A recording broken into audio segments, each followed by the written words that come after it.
모든 사람이 다 기쁘게 살아가고 싶어 하지만 사실 기쁜 것보다 더 가까운 게 슬픔이 아닐까 싶습니다.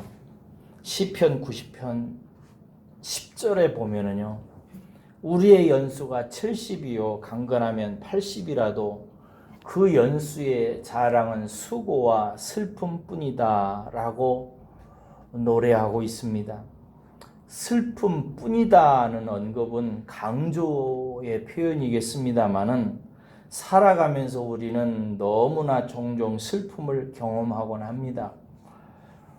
저는 젊은 시절 슬픈 날이 너무 많아서 하나님께 투정을 부린 적이 있습니다. 왜 인생을 이리 지독한 슬픔의 그늘 속에 두고 살게 하시냐고 말입니다.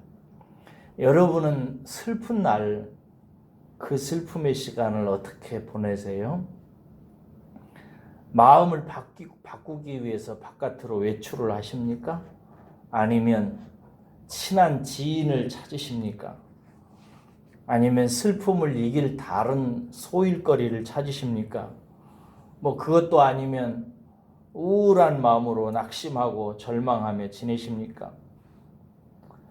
제가 슬픈 젊은 날을 보내면서 알게 된 지혜 중에 하나는요, 우리가 슬프고 힘든 날을 맞을 때 바로 그때가 기도하기에 참 좋은 날이라는 것입니다. 그런 날은 너무나 쉽게 기도의 문이 열립니다. 이미 하늘의 문도 열려 있습니다. 우리 주님도 그런 날은 여러분 가까이 계십니다. 기도하기 위해서 다른 준비를 할 필요가 거의 없습니다. 기도의 내용을 생각할 필요도 없습니다. 그저 그런 상태로 아버지 하나님을 우러르고 우리 예수님 이름만 불러도 가슴이 녹고 주님이 듣는 것 같습니다. 예수를 믿고 거듭나서 하나님을 모신 분들은 이 말의 뜻을 잘 아실 것입니다. 그러니까 여러분에게 슬픈 날이 오거든 다른 것으로 대신하지 마십시오. 나들이로 대신하지 마십시오. 친구와 잡담으로 그것을 이기려고 하지 마십시오. 기도를 선택하십시오. 성도들에게 있어서 슬픔은요, 하나님과 교제하기에 딱 좋은 때이기 때문입니다. 오늘 또 혹시 슬픈 일을 당하시거든 잠시 조용히 홀로 주님을 만나십시오. 오늘 우리가 읽은 시는요, 이스라엘 사람들이 바벨론에 의해서 멸망을 당한 후에 그것으로 포로로 끌려가가지고 유브라데 강이나 그발강 지류에 살던 시절의 이야기입니다. 그들은 노예의 신분으로 낮에는 추월하고 일하고요, 밤에는 그발강가요 같은 곳에 가서 본국을 생각하면서 울기도 하고 슬퍼했습니다. 때때로 수금을 타고 고향의 노래를 부르면서 울었습니다. 그리고 기도했어요. 평화롭던 예루살렘의 시절과 예루살렘 성전에서 예배를 하던 시절을 기억하며 나라와 성전을 잃은 슬픔을 눈물로 기도로 대신했습니다. 그것이 그들의 선택이었습니다. 그런 그들을 바벨론 사람들은 조롱거리로 삼았습니다. 이스라엘을 놀려댔습니다. 하나님께 버림을 받았다고. 이스라엘이 믿는 하나님이 어디 있느냐고 우롱했습니다. 오늘 본문에도 보니까 바벨론 사람들이 이스라엘 사람들에게 억지로 노래를 한번 불러보라고, 시온의 노래를 불러보라고 이렇게 합니다.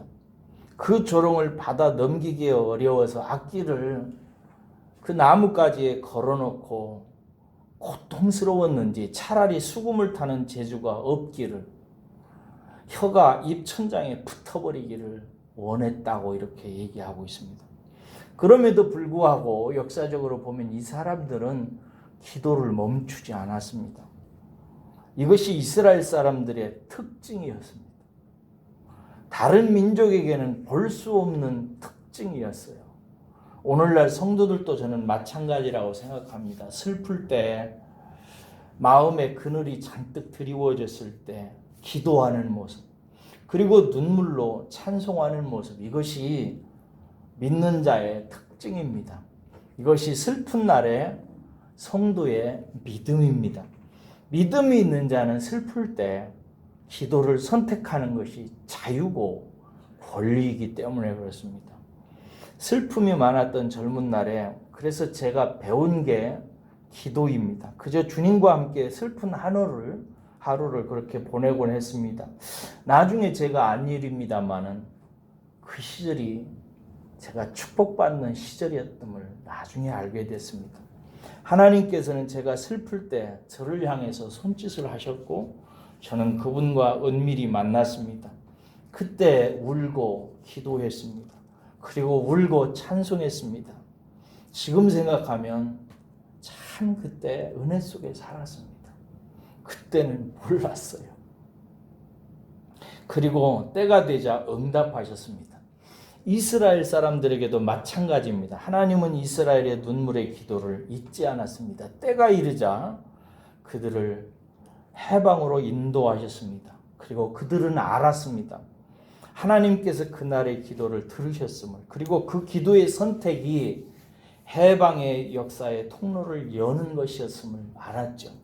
시편 126편에 보면은 해방이 되어가지고 나중에 고향으로 돌아갈 때 꿈꾸는 것 같았다고 그들이 회고합니다. 그러면서 말하기를 거기에 보면 돌아가서도 눈물로 씨를 뿌리자고, 돌아가서도 우리 기도하는 삶 내려놓지 말자고, 돌아가서도 슬프고 아프고 힘들면 울면서 하나님께 기도하자고 그렇게 서로 얘기하는 것을 확인할 수 있습니다. 많은 설명이 필요합니다마는 하나님은 성도의 슬픈 날의 기도를 기억하십니다. 바로의 손에서 신음하며 하나님께 드리는 눈물의 기도를 하나님께서 들으셨잖아요. 다윗의 눈물의 기도를 들으셨고 한나의 눈물의 기도를 응답하셨고 히스기야가 울고 하나님을 바라보았을 때 기적으로 응답하셨습니다. 그래서 주님도 말할 수 없는 탄식으로 기도와 간구를 올리셨습니다. 인생을 살아보니까 어떻습니까? 인생은 슬픈 날이 많습니다. 근본적으로 이것을 면할 길이 없어요.